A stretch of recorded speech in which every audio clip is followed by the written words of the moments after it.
Lego just made one change which might quietly kill one of the most popular strategies in the hobby.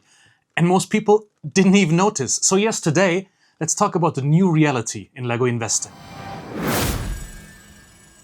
And with that, I want to start by just looking at the facts, right? For years now, the idea behind Lego investing, that was really, really easy. You just go out and buy a set as close to retirement as you possibly can. And then you just wait for it to actually leave the shelves. Because sometimes there is some zombie stock hanging around and you just gotta wait that out. But then, once it is gone, you just sell it for more. You profit, you repeat. And for a surprisingly long time, that just actually just worked, right? But now Lego is starting to push back. And this time, they put it in writing. You see, as of March 31st, 2026, Lego officially updated their Insiders Program terms and conditions. And buried inside all of that legal mumbo-jumbo, there's one very important shift. The program is no longer meant for resellers. Now, you can make the argument it never was, right? And you're probably right with that. But now they explicitly state that the program is for private individuals, not for businesses, not for corporations, and not for people trying to operate like one. And if you try and act like a business, you can be removed. But they go even further than that. They actually define and list what counts as misuse. One, trying to game the system. Obviously, that is not allowed, and I mean, that should always be parts of the terms and conditions, right? So is combining accounts. No longer allowed. I don't know how you would have done that in the first place. I am unsure if I can or even know what that's supposed to mean. Also, acting like a business while pretending to be an individual is no longer allowed. Again, should have never been allowed. But how do they find out? I don't know. But this is what I think they are mostly targeting, right? People who just buy stuff in bulk and then get their insider points on top of that just to resell the Lego later. You can also no longer exploit cross-country purchases. I haven't done that either, but we'll get to that point a little later. But what if they think you're doing that? Well, then they can cancel your points. If you're a points millionaire right now, first of all, congratulations. But if you have accumulated all of these points by bulk buying and then reselling, I'd be scared if I was you right now. I have 28k points and I'd really like to keep them. Whether or not I should be scared, we'll tackle that later in the video. But you can also be blocked from redeeming rewards, which is bad. I really like my Insiders rewards. I keep all of my points because I want to, get cool stuff that is exclusive to the Insiders reward, like the blue shell, right? That was a cool GWP, or, well, actually a reward. I just really liked that, and I was happy I could get it and had the points in store or in stock while it actually was available. They can also remove you from the program entirely, or even go further and suspend your account. And that happened to me actually with the mystery package. It wasn't fun. The full playlist is linked below, but essentially I could not order anything on lego.com, and especially during Insiders days, that was really punishing. So I'm glad we got that sorted, but still, there is no warning required. I didn't get a warning back then. You won't be getting a warning. It's just gonna happen. And they mean that. I only noticed they blocked my account when I couldn't order on Insiders Day. There was no email before that. And this is the key shift. But let's be clear, Lego isn't banning reselling, right? They are removing the advantages that made it easy. Because Lego investing only ever really works if you can buy in bulk, if you can get rewards for it, and if you can scale your business. And now Lego is targeting all three of those. And this hits very differently depending on where you live. In Europe, Lego investing is already a tough game, much tougher than it is in the US. We often have higher retail prices due to that, right? Value added tax, which is always included in the price, and they only ever list prices for consumers with value-added tax on top. And while we see discounts across the board, and sometimes really good ones, we have way, way less aggressive clearance sales. There just is no Target or Walmart here who just want to empty their shelves. And on top of that, points can only be redeemed in your country, which means you can't really optimize across regions, which is a big thing in Europe.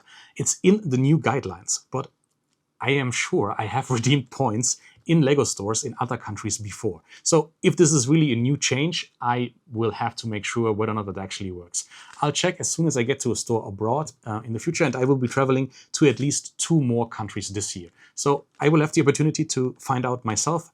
And if you find out in the meantime, please, all my socials are linked down there. Just shoot me a message. I'd be very, very interested. But back to my point, reselling in Europe, right? Platforms, marketplaces like Willhaben in Austria or for that matter, eBay in all of Europe, they are completely saturated, right? Everyone is selling and nobody is buying, which is great for me as a Lego fan, right? I get a lot of stuff that I have missed out on and don't have to pay as much as you do in the US.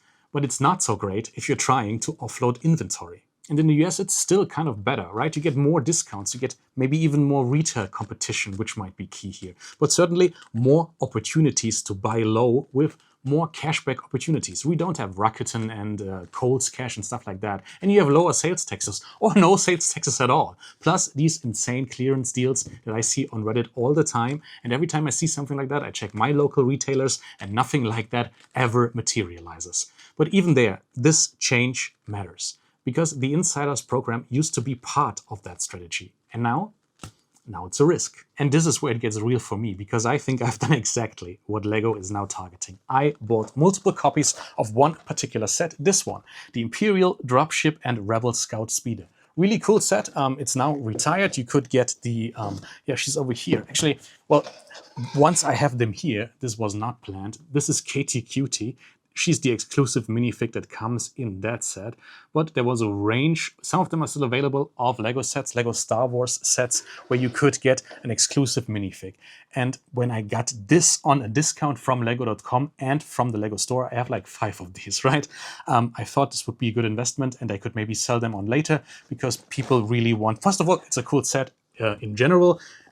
Cool battle pack if you're interested in these characters, but again, you get this exclusive minifig. So at the time, that made perfect sense, right? An exclusive set, limited availability, high demand, easy flip. Now I'm sitting here and I wonder, did I just do exactly what Lego doesn't want me to do? And if I can't offload them, what will I do with them? I don't want to break the rules. I don't want to have my account suspended again. I don't want them to cancel my points. So now I'm thinking maybe I should just give them away to you. Right now, we're actually not that far away from full monetization for the channel. And if we reach that goal, I'll be giving this set away. And I'll add more if we get more than we actually need. We need a couple of hours, a couple 100 hours actually of watch time. So if you could watch another video, that would be awesome. At the end of this video, there'll be 2 for you to choose from. I also need 350 more subscribers. So if you haven't subscribed so far, think I deserve it and you enjoyed the content, please go ahead, drop that sub down below.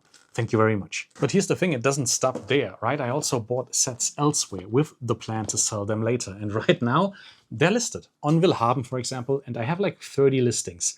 But nothing is happening. Not a single message, no interest, no movement. And at that point, you realize this isn't even investing anymore, right? That's not how that works. That's not how any of this works. And that's why people like me tell you, don't do this. Put your money in the stock market. But this is the part that nobody talks about, right? Lego investments, they don't fail dramatically. They just kind of stall. And then the sets sit there. And suddenly, you're not holding investments, right? You're holding inventory. And when you look at the new terms and conditions, this doesn't feel entirely random at all, right? Lego is protecting its ecosystem. They want real customers, they want real engagement, they want real fans. What they don't want is you, as people, optimizing the system for profit. Obviously, from their perspective, that makes sense. Because if there's money to be made from buying Lego directly from Lego and then flipping the sets, Lego, I think, would rather capture that value for themselves. And I think they should. So the big question here is this the end of Lego investing? And the answer is probably not. But it might be the end of easy Lego investing. And it already got harder over time.